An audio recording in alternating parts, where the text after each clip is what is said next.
ರಾಜ್ಯ ರಾಜಧಾನಿಯಲ್ಲಿ ಮತ್ತೆ ಇಬ್ಬರಿಗೆ ಕೊರೋನಾ ಪಾಸಿಟಿವ್ ಕಂಡುಬಂದಿದೆ. ಮಲ್ಲೇಶ್ವರಂ, ರಾಜಾಜಿನಗರದಲ್ಲಿ ಇಬ್ಬರಿಗೆ ಕೋವಿಡ್ ಪಾಸಿಟಿವ್ ಪತ್ತೆಯಾಗಿದೆ. ಮಲ್ಲೇಶ್ವರಂನ 45 ವರ್ಷದ ವ್ಯಕ್ತಿಯಲ್ಲಿ ಕೊರೋನಾ ಕಾಣಿಸಿಕೊಂಡಿದೆ. ರಾಜಾಜಿನಗರದ 38 ವರ್ಷದ ವ್ಯಕ್ತಿಯಲ್ಲಿ ಕೊರೋನಾ ಇರುವುದು ದೃಢಪಟ್ಟಿದೆ. ಸದ್ಯ ಇಬ್ಬರನ್ನ ಕೂಡ ಹೋಮ್ ಐಸೋಲೇಷನ್ನಲ್ಲಿಟ್ಟಿದೆ ಆರೋಗ್ಯ ಇಲಾಖೆ. ರಾಜ್ಯದಲ್ಲಿ ಒಟ್ಟು 40 ಸಕ್ರಿಯ ಕೋವಿಡ್ ಪ್ರಕರಣಗಳು ಪತ್ತೆಯಾಗಿರುವುದು, ಅದರಲ್ಲಿ 35 ಸಕ್ರಿಯ ಪ್ರಕರಣಗಳು ಬೆಂಗಳೂರಿನಲ್ಲಿ ಪತ್ತೆಯಾಗಿವೆ. ನಗರದಲ್ಲಿ ಇಬ್ಬರಲ್ಲಿ ಕೋವಿಡ್ ಪತ್ತೆಯಾಗ್ತಾ ಇದ್ದ ಹಾಗೆ ಮತ್ತೆ ಕೊರೋನಾ ಸೋಂಕು ಕಾಣಿಸಿಕೊಳ್ತಾ ಇದ್ದ ಹಾಗೆ ಆ ಇಬ್ಬರನ್ನು ಕೂಡ ಹೋಮ್ ಐಸೋಲೇಷನ್ ನಲ್ಲಿ, ಅಂದ್ರೆ ಅವರದ್ದೇ ಮನೆಯಲ್ಲಿ ಅವರಿಗೆ ಟ್ರೀಟ್ಮೆಂಟ್ ಅನ್ನ ಕೊಡುವಂತಹ ಕೆಲಸವನ್ನ ಎಲ್ಲರಿಂದ ದೂರ ಇರೋ ರೀತಿ, ಅಂದ್ರೆ ಕೋವಿಡ್ ಯಾರಿಗೂ ಹರಡದೇ ಇರೋ ರೀತಿ ಕ್ರಮವನ್ನ ಆರೋಗ್ಯ ಇಲಾಖೆ ತೆಗೆದುಕೊಂಡಿದೆ.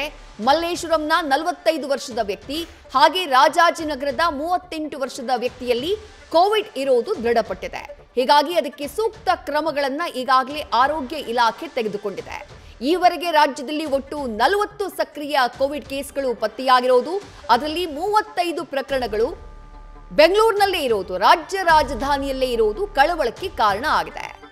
ಸದ್ಯಕ್ಕೆ ಪತ್ತೆಯಾಗಿರುವಂತಹ ಕೋವಿಡ್ನ ತಳಿ ಇದು ಮಾರಣಾಂತಿಕ ಅಲ್ಲ ಅನ್ನೋದನ್ನ ತಜ್ಞ ವೈದ್ಯರು ತಿಳಿಸಿದ್ದಾರೆ. ಆದರೆ ಯಾವುದೇ ಕಾರಣಕ್ಕೂ ನಿರ್ಲಕ್ಷ್ಯ ಬೇಡ, ಮುಂಜಾಗ್ರತಾ ಕ್ರಮಗಳನ್ನ ತೆಗೆದುಕೊಳ್ಳಿ, ಮಾಸ್ಕ್ ಅನ್ನ ಧರಿಸಿ, ಸ್ಯಾನಿಟೈಸರ್ಗಳನ್ನ ಬಳಸಿ ಅನ್ನುವಂತಹ ಸೂಚನೆಯನ್ನ ಆಲ್ರೆಡಿ ನೀಡಲಾಗಿದೆ. ಮತ್ತೊಂದು ಕಡೆ ಆರೋಗ್ಯ ಇಲಾಖೆ ಕೂಡ ಎಲ್ಲ ರೀತಿಯಾದಂತಹ ಸಿದ್ಧತೆಗಳನ್ನ ಮಾಡಿಕೊಳ್ತಾ ಇದೆ. ಸಭೆ ಮೇಲೆ ಸಭೆಗಳನ್ನ ನಡೆಸ್ತಾ ಇದೆ.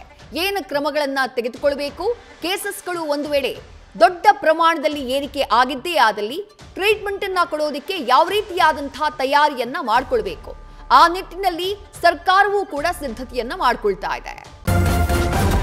ನ್ಯೂಸ್ ಫಸ್ಟ್, ನಿರ್ಭೀತಿಯಿಂದ ನಿಮ್ಮ ಪರವಾಗಿ.